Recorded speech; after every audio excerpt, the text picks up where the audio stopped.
GameMaker 2022.3 arrived last week, so it's time for another release roundup. First of all, GameMaker Studio 2 is dead. Long live GameMaker. That's right, we've come full circle. The product is now simply called GameMaker. Makes things a bit easier for me personally, and I'm all for the simplicity. Some people have wondered if this impacts the whole permanent license situation, given it was stated to last for the lifetime of GameMaker Studio 2. Now, it obviously hasn't ended right away, as this isn't a new product, simply a new name, but it does leave open the question. Will these licenses potentially expire with a certain version number? When GameMaker 2023 rears its head, is that going to be the end of the licenses for GameMaker 2022 and earlier? While we don't have an official response or clarification to this, we can see that the official subscription FAQ has been updated to state that the licenses will last for the lifetime of GameMaker, rather than GameMaker Studio 2. This would imply that these licenses really are more permanent than perhaps we expected, and that for now at least there are no plans to rescind them in the foreseeable future, which is reassuring. Speaking of Yo-Yo, the team have been increasingly referring to themselves as simply GameMaker and the GameMaker team, and you'll notice the website has lost the Yo-Yo Games logo and it is being minimized generally.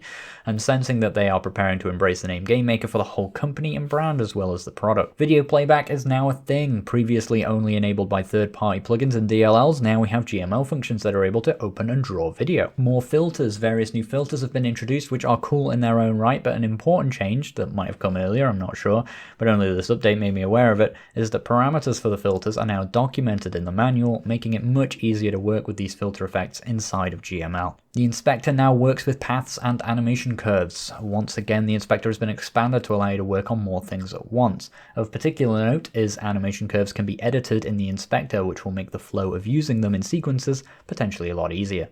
Drag and drop is now named GML Visual. Gosh, there's been a lot of renaming and rebranding in these recent updates. It's going to be hard to get away from calling it drag and drop. I don't know how well this change will actually stick in the community. It might take quite some time to sink in. The more material change here is that you no longer select a project type when making a project initially. Rather, you set it when first creating a new script, such as when you add an object event for the first time. I suppose this has been done to help clarify what the difference actually is. They've got this little explainer dialogue as well, because it still affects your project in the same way. Also, this helps to clarify that everything technically is still GML under the hood, as demonstrated if you choose to view the code generated by visual actions. Polish, Korean, Italian, and Japanese languages are now supported by the IDE and the manual. I don't know what the team or process is like for this, as my understanding is largely that the manual is still pretty much managed by one guy. But hopefully this expands the accessibility of GM to a wider global audience. Speaking of, the manual has had a sweep through to make sure that all functions now list their arguments along with the data type, both expected by arguments and the data type that is returned.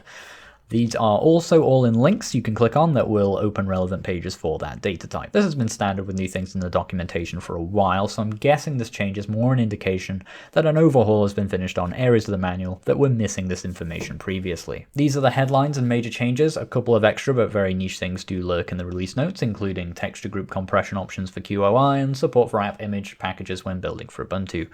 That's pretty much the lot though, and that's all from me. Thanks of course to my supporters on Patreon who help me keep making free stuff for everyone. And further thanks to you of course for watching. Hope you found this helpful, and I'll catch you all next time.